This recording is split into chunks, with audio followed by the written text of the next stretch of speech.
Good evening, everyone. This is your evening news recap here, Nightly News Podcast, on all the news that I come across throughout the day, giving you my take as somebody who aspires to be a politician in the near future. Hopefully, all you guys are doing wonderful. Hopefully, everything is well. Today is November 19th, and it is Wednesday. Sorry for no episode yesterday. I had something come up for a class, and I had to make sure I got it done. Not any work, just, a little class event that I needed for some extra credit. But that's just how life goes sometimes. Hopefully, all you guys are well, though. I just want to say before we start this video that I want to thank you all for, not just hitting 500 subscribers, but, the amount of growth that we've had over the past few days. 5 days ago, we hit 500 subscribers less than a week ago, and we're already at 500 and like almost 60, which is amazing. I want to thank you all so much for subscribing. And if you're new here, please consider subscribing. All the support would be greatly appreciated as we are trying to hit 1,000 on YouTube. All the support would be greatly appreciated. We're having some great growth.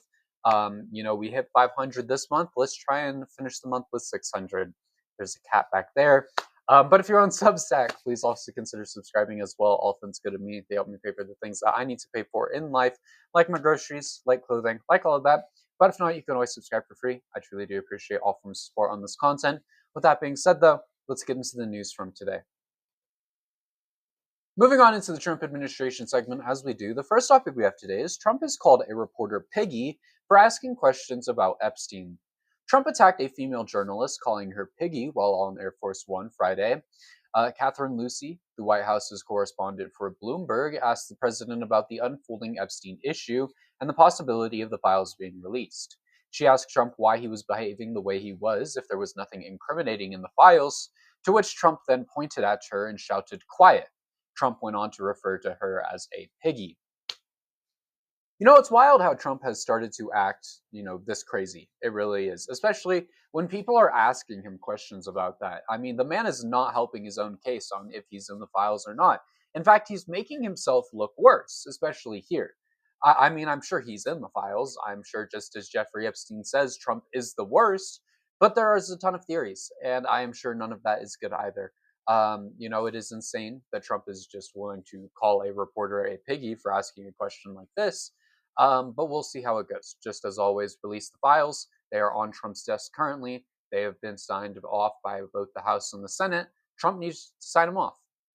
Let's do it. He got them this morning. I know that for sure. And he still hasn't signed them off.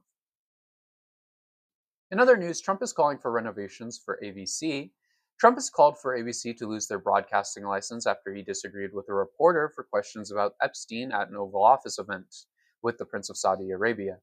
Trump said, "I think the license should be taken away because your news is so fake and it's so wrong."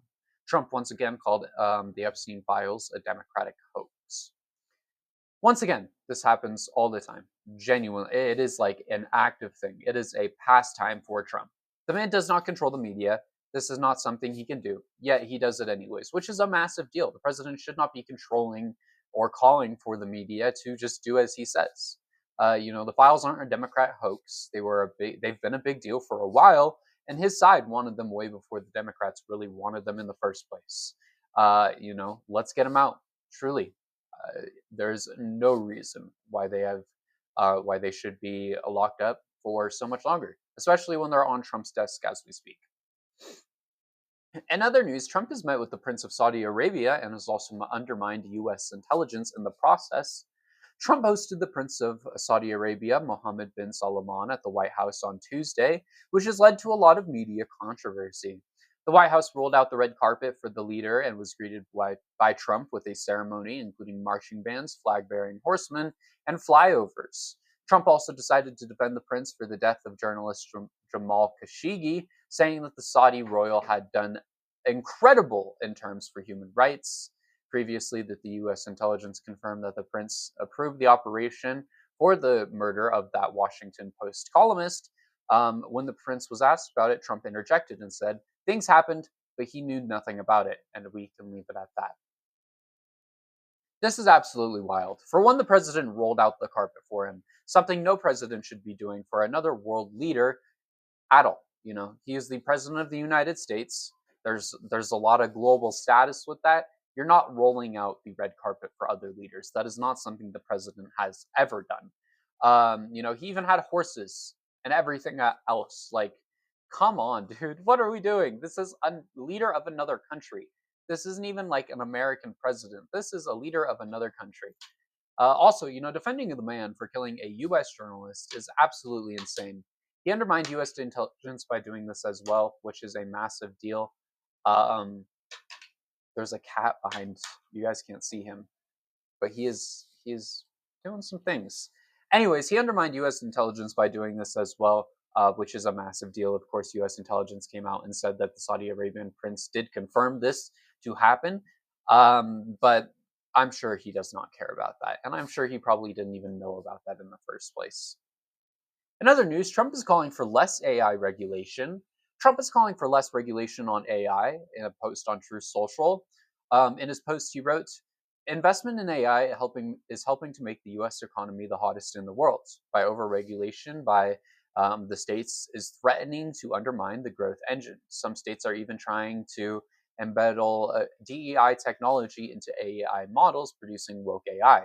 Remember Black George Washington, whatever that's supposed to mean. We must have one federal standard instead of the patchwork of 50 state regulatory regimes. We can do this in a way that protects children and prevents censorship." Calling for less AI regulation currently now, especially, is insane. A lot of people can't even tell if things are real or AI these days already, which is a massive deal and a massive problem. So what are we doing? AI needs to be regulated. Out of all the things that need to be regulated, in the modern day, AI is at the top of the list, and calling for it not to be is insane.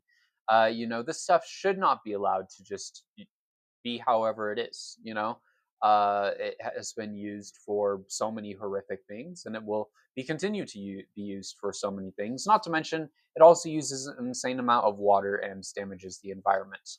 AI needs to be regulated. It's nowhere near where we need it to be for what we want to do with it. And I've said this, since forever. Um, People should be doing jobs, not AI, not a robot. And AI takes away from a lot of jobs that people can be doing. And that's why I do not like it.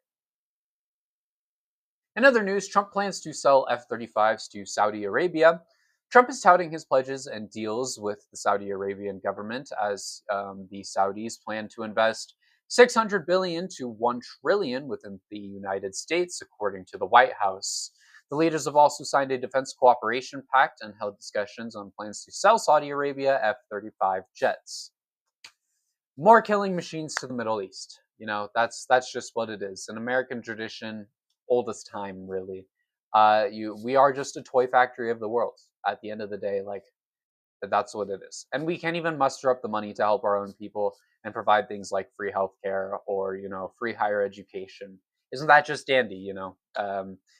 This country is insane. Something has to change. We shouldn't have a country that can readily produce and sell all of these killing machines, but like they can't provide things for their own people. That's not okay. At the end of the day, like, the government should be putting its people first, and that is not something we have seen at all. I'm gonna take a sip of this real quick. I had like chicken bacon mac and cheese for dinner, in the dining hall.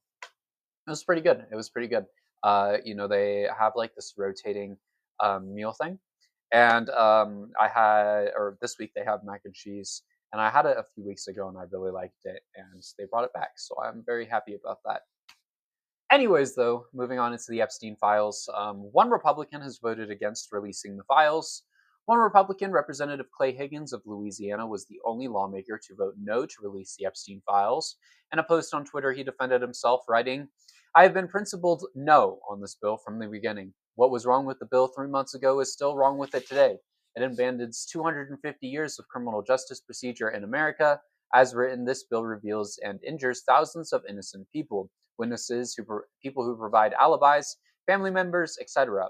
If enacted in its current form, this type of broad review of criminal investigative files released to the rabid media will absolutely result in innocent people being hurt, not by my vote. The Oversight Committee is conducted through an investigation that has already released well over 60,000 pages of documents from the Epstein case.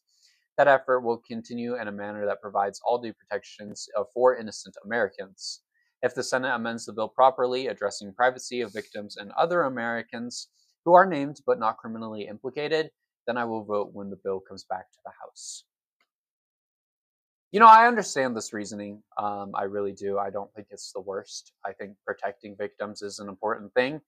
But check this man's hard drives. There's got to be something in there. He might even be one of the many lawmakers that I'm sure are in these files. He's the one guy that voted against this. One guy. All throughout all of the government, he is the one guy. While the Senate voted unanimously, not unanimity is not a word, unanimously, um, while the House went 427 to 1. He is the one guy who voted against it, which is insane. Everyone else said we'd rather not be politically shunned, and he said, no, I'm going to vote against this. It really makes you wonder, but hey, Trump should have signed to release them today, but he hasn't at all, so we'll see how that one goes. It's kind of unclear when he plans to sign them. In other news, the House and the Senate have officially passed the Epstein vote, though. Both the House and the Senate have passed on releasing the files, and they will now go to Trump's desk to be signed off whenever he gets around to doing that. The Senate voted unanimously, while the House went 427 to 1, with one Republican, of course, the one we just talked about, voting against it. It seems like if Trump tries to veto this, it will be denied across the board, leading to release of the files in one way or another. Will he sign it? That's just the question that remains as of right now. I'm sure there is so much that has been removed and redacted in one way or another, but I'm sure there will still be things left, and it is going to have a huge impact on not just this country, but the current administration. J.D. Vance is on the way. Trump was nothing. That's not me trying to fearmonger or anything. Like, Trump is nothing compared to what J.D. Vance is going to be. That's just the truth. I'm not trying to fearmonger there. That's really just how it's going to go.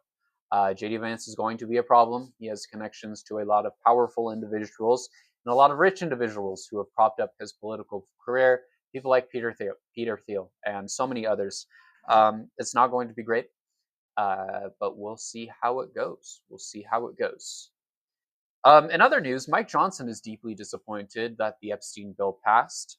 Mike Johnson is reportedly deeply disappointed when it comes to the Epstein files vote. Johnson told reporters, I'm deeply disappointed in this outcome. He continued, I was told that Chuck Schumer rushed it to the floor and we put it out there preemptively. It needs amendments. I just spoke to the president about that. We'll see what happens. This is words from a puppet himself. Trump owns Mike Johnson. He does. At the end of the day, that's just how it's going. They need to be changed up entirely, both Trump and Johnson. Neither of them are fit for the role. Just as Trump needs to go, so does Johnson. Both are defective. Neither should be in office. I'm getting a lot of news notifications right now. I wonder if the files have been released. No. Okay, sorry. I was getting a bunch of notifications. I thought it was going to be the file got released, but I guess not. Yeah, it was like a chain in 5 seconds. Anyways, Mike Johnson needs to go out, and so does Trump. They are both defective. They are both terrible at their job. Mike Johnson is just a puppet for Trump to get things through. And there's a reason why Mike Johnson never put the Epstein vote on the floor. But we'll see how it goes. As always, the Epstein files is a very interesting situation and is going to continue to be a very interesting situation. Anyways, moving on into our final topic for tonight, a judge has blocked gerrymandering in Texas. Some great news to end off the day.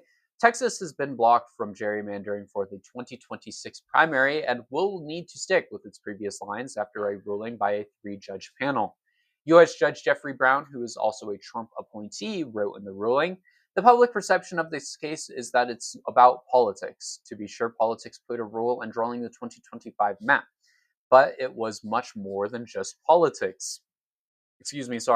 Substantial evidence shows that Texas racially Substantial evidence shows that Texas racially gerrymandered the 2025 map. Brown ordered the map shall proceed as enacted in 2021.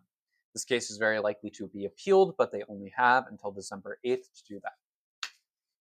This is big news, and it's great news. No state should have to gerrymander, and I really hope Texas is stopped, because neither state on any side should have to be gerrymandered, especially when it's based on race. That is absolutely disgusting.